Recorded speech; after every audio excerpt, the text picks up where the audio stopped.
So the stream comes in here under the drive. That's actually quite a lot of water coming down it. It's usually just a trickle.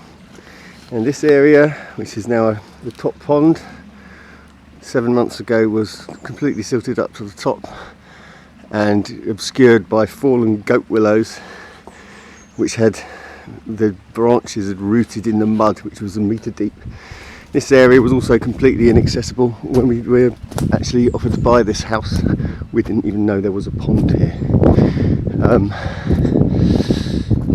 This bit's very shallow, perfect for wildlife. There was some spawn here, but it might have been washed away in the flood water a couple of days ago. Hopefully the tadpoles are still alive. Little island there, again that was impossible to get anywhere near that. The reed mace has been transplanted from elsewhere. The pond is made by a dam here that had collapsed. The top had collapsed, and that meant, combined with the pond being silted up, that when the stream was just in normal flow, all of the water went over the dam and didn't go down into the rest of the pond system, which had therefore dried out.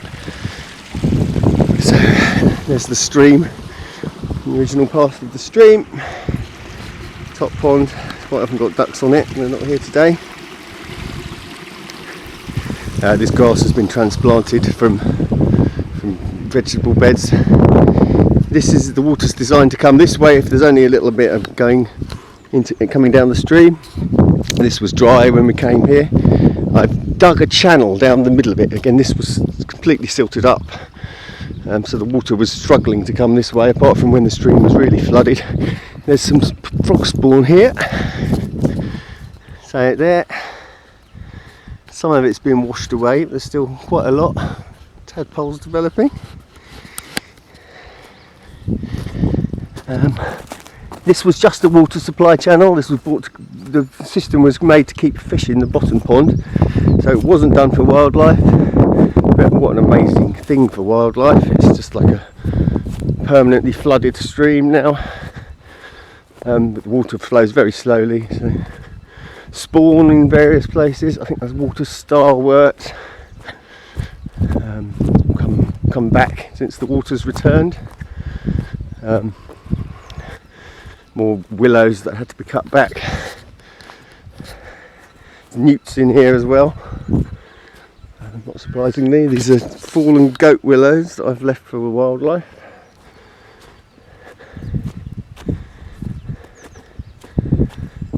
So this bit was completely dry as well, and these willows and alders were just totally filling up the space basically, apart from some burr reeds and a tiny little muddy ditch in the middle.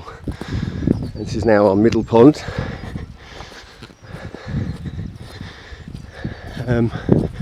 Yeah, there are various little bits of frog spawn on the other side.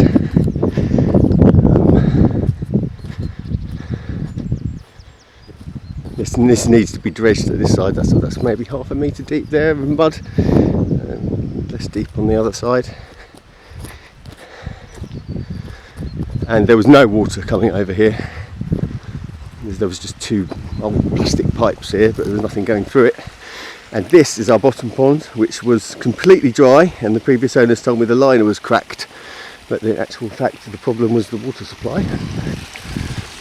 So there's not much in it actually now.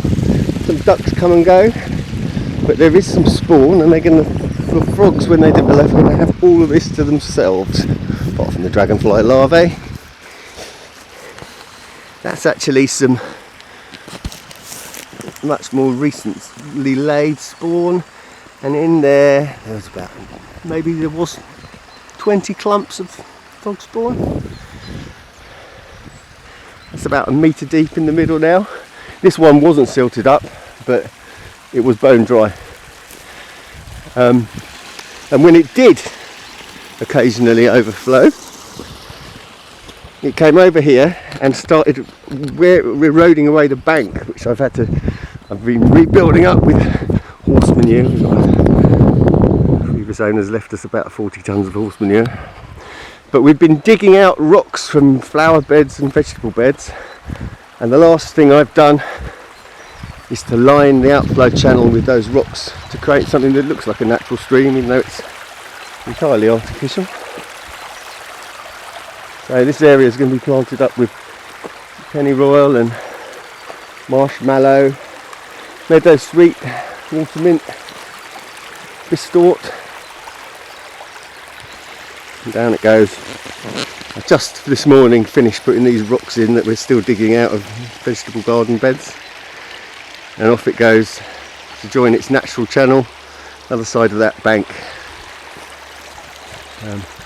So yeah, we're just waiting for spring and for the wildlife to come and inhabit this wonderful new pond.